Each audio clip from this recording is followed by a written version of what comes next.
Welcome to what I think is the best American pickup truck on sale in Australia right now. This is the 2025 Ram 1500 with the Hurricane high output engine, the Limited. Firstly, it looks pretty tough. It carries over the same basic design language as the previous V8 model.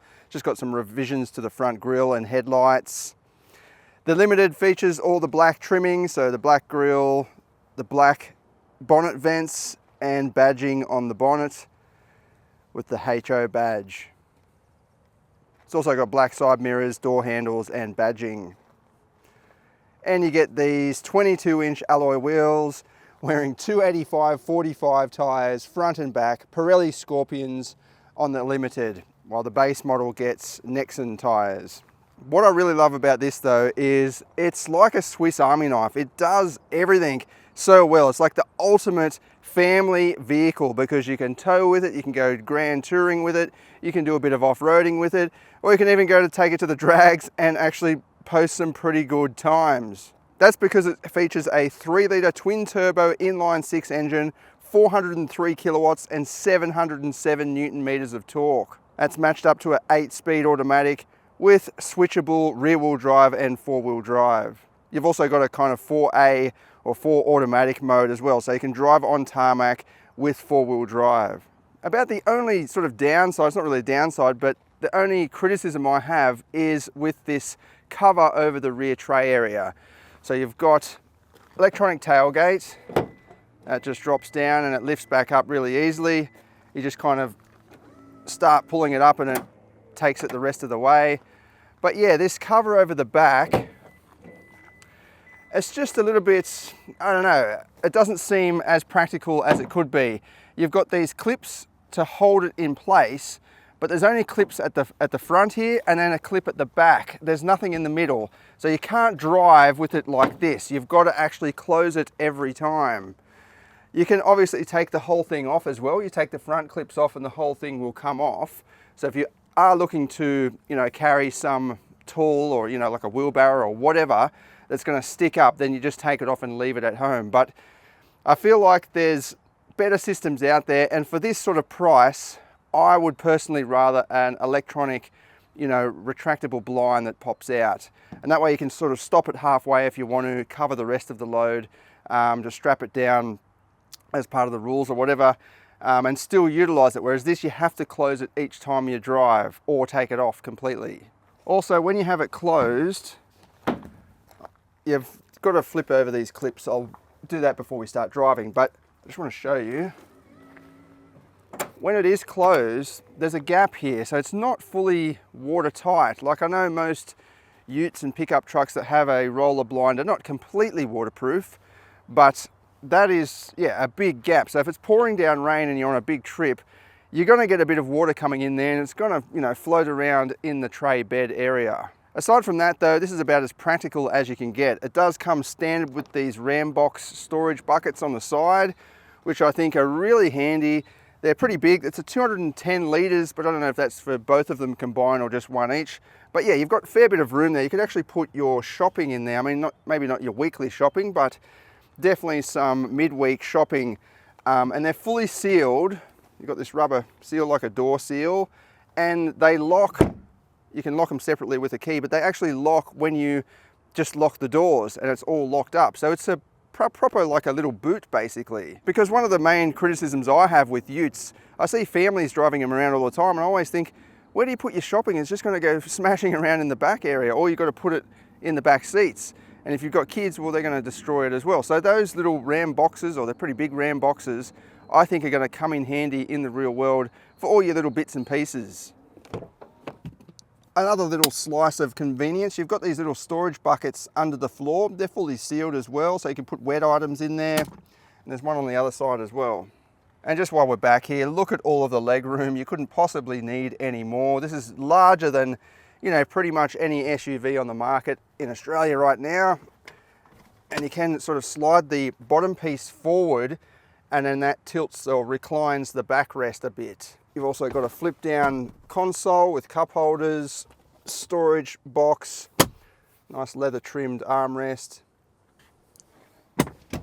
Then in terms of passenger space, as you probably expected, there's more than enough. I'm only 170 centimeters, but yeah, even if I was really tall, I think I'd have no problem. As I said, you can recline the seat back a little bit like this is now, and it just gives you a bit more clearance, and then legroom is not going to be an issue for most people. You've got the pop-out side step here, so that retracts in when you close the door. Eventually, there we go. And it just pops back down each time you open the door. And then up front, yeah, nice commanding position, but it feels quite conventional. It doesn't feel like a truck. I mean, apart from the size, like the front corner of the vehicle is way over there, it feels pretty manageable. It doesn't feel intimidating. Like I reckon, you know, your grandmother could drive with this with not too much problem, apart from the length, obviously. This engine, it doesn't sound all that sporty. It's just got a kind of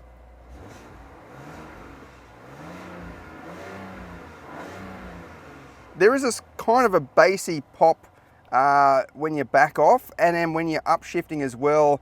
And I find that this is a little bit more pronounced in this high output version of the engine, whereas the base model, it doesn't sort of have this little pop or thud during upshifts, which is nice. It's like a sporty little note.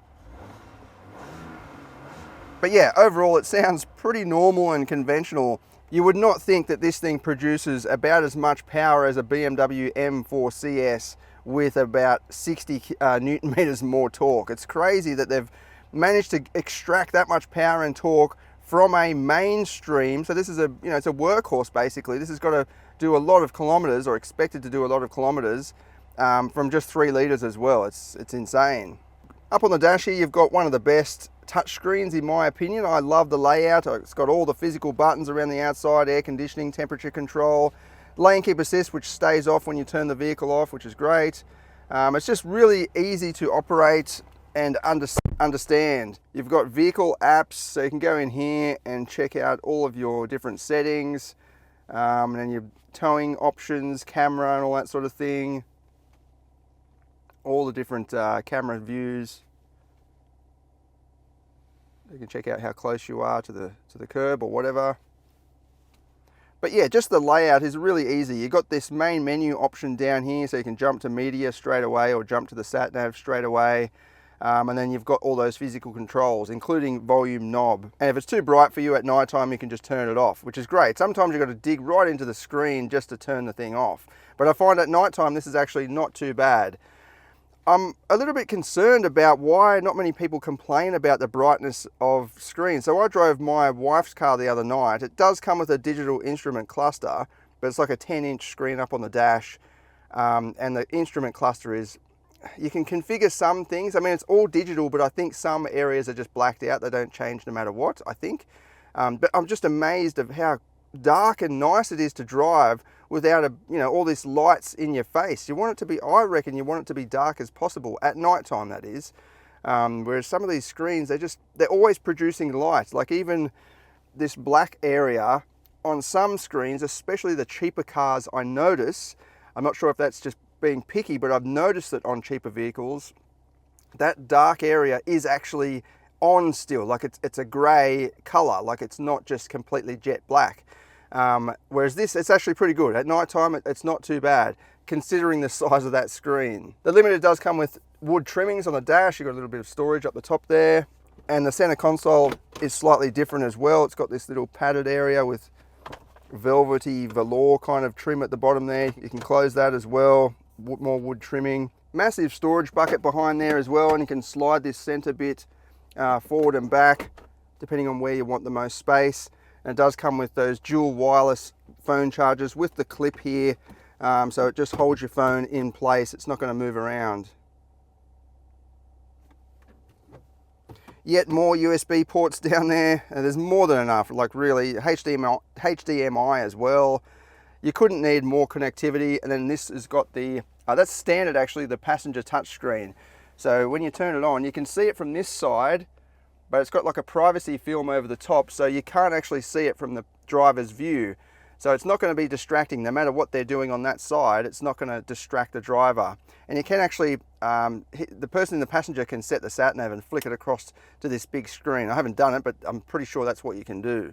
So it's handy to have that. It is a bit of a gimmick, but gives the passenger something to do, and they can go through and change the media around and all that sort of stuff. This example also comes with the premium Harman Kardon sound system.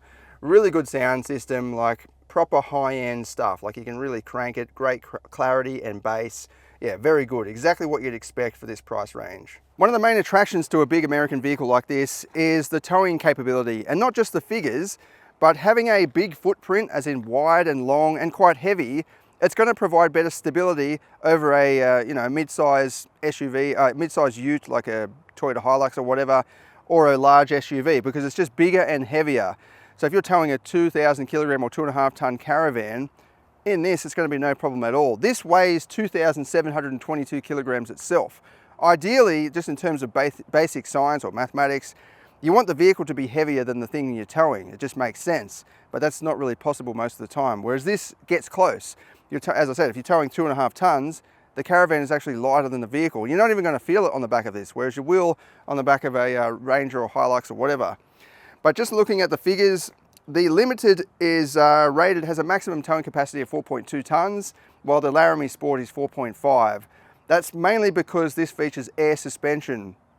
So it offers a really good ride when you're cruising along, but it's also adjustable or adaptive. When you're on the highway, it lowers down for a more aerodynamic drive, better efficiency. But yeah, it does mean the towing capacity is reduced a little bit. But having a look at the GVM is the same across both, 3,505 kilograms. So as you can probably kind of guess, this is going to eat more into the GVM, even though you do have a lower towing capacity. Grabbing that GVM, well, minus the Kerb weight, 2,722, minus 420 kilograms for the download, you're left with 363 kilograms, which is not much really. Put some stuff in the back, or 3 passengers on board, 3 or 4 passengers on board, and you're pretty much running into the GVM. The GCM is also lower on the Limited, 7,285 kilograms, while the Laramie Sport is 7,700 kilograms. So if you are looking to do lots of heavy towing, like 4 tons or more, then the Laramie Sport is probably the pick. But even so, you've got to remember that if you compare this to a Hilux or Ranger or whatever, you're going to have way more leftover room when towing something more normal. So an average big caravan is around 3 tons or 3.5 at the most. That's fully loaded with bikes on the back and everything, dual axle. You're going to be fine with a vehicle like this. You're going to have plenty of leftover. While with a Ranger or a D-Max or whatever, you're going to be running close to the GVM, if not the GCM. So if you are looking to do lots of heavy towing, 3.5 tons or something, a vehicle like this, straight out of the box, is perfect. You don't have to worry about GVM upgrades or anything. It's ready to go, and you're going to have plenty of leftover payload. All right, let's go for a cruise now and see what it's like. I'm keen to do the performance test, see if we can get it into a lower figure than what we got during the launch event, which was 5.1 or 5.2 seconds, 0 to 100. I'm going to run this down to about half a tank or even less if I can, just to see what we can get out of it. Obviously that's not, a practical thing to do, but I just want to see what sort of performance this engine can offer in a kind of best case scenario without modifications. What an awesome cross-country tourer this is. It's just so comfortable and relaxing. I've got all the space inside, and I've got a nice commanding driving position. The air suspension is soaking up the bumps nicely. It's perfect for doing any sort of grand touring in Australia. In the city, it's obviously a bit tighter and a bit more difficult to park, but yeah, out in the country, out on the open road, it's perfect. I've got no problem at all keeping it in the lane. It's just like a normal vehicle basically, as long as you've got the space. That engine is very quiet, as I said. I can hardly hear it ticking over at 80 kilometers an hour, barely to 2,000 RPM. Going to go up this steep hill. I think the 700 Newton meters of torque will help it out. So I'm just touching the throttle in 5th gear, under 3,000 RPM, with my foot barely on the throttle, and it's just surging up the hill with no problem at all. In fact, I can probably slow down and actually accelerate up the hill. Yeah, look at that. It's that's pretty steep. It might not look like it on camera, but that's actually a steep hill.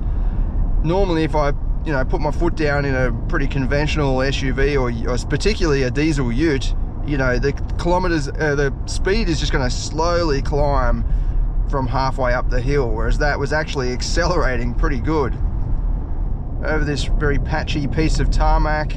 Lots of little bumps and potholes and repatched potholes, and it's soaking them up nicely. There's no bump steer happening, it's just ironing straight over the top. Yeah, this is definitely very comfortable. I think this ride is more dynamic than the coil springs on the Laramie Sport.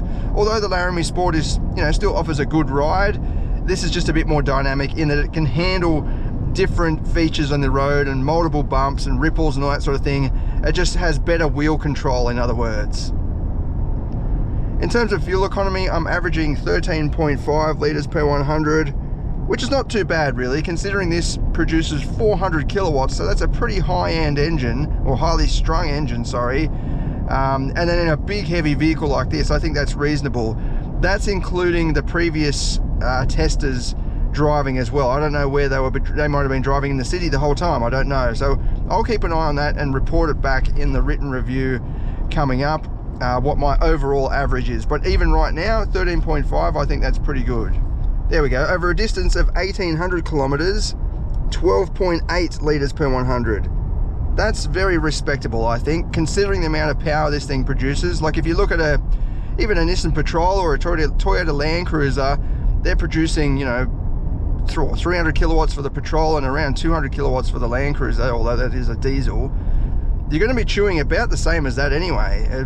Particularly the Patrol, I've averaged about 13, 14 litres per 100 in the Patrol. You can get it a bit lower on the highway, but yeah, I think 12.8 is very reasonable. In terms of visibility, yeah, I've got a good view out the front, very commanding, as I said. That whole A-pillar situation there is quite thick, but I can see over the side mirror there, because it does have very extended side mirrors for towing. I can see over that gap, so there's no real blind spot there, even though that is a big chunk blocking my view straight out there, but I can easily see around that way and this way. So I don't feel nervous about what's behind that. I kind of have a bit of an idea. You can even see below the mirror there as well. So cars are usually going to be, sorry, there's my phone going off. So cars are usually going to be lower than you, so you're going to see something there if there is something there. And then out the back, obviously, you've got excellent view with that poke-through window. That's good for when you're hooking up a caravan or a boat or whatever. You can yell out to your mates behind you to guide you in. In terms of handling, yeah, this is pretty good for this style of vehicle. I can throw it into a big sweeping bend like this. Very sure-footed. I feel like it's planted on the road, and that suspension helps keep those wheels on the ground as well. But you've got, yeah, massive 285 tyres anyway, so there's plenty of grip there. Around these bends, it's bracing itself, it's kind of leaning into the corner. There's not too much body roll at all, really. We'll go around this little bump right in the middle of the corner. Yeah, very stable, very sure-footed. I don't feel uncomfortable at all, even with a bit of speed. All right, let's head out now to the performance test and see what it goes like.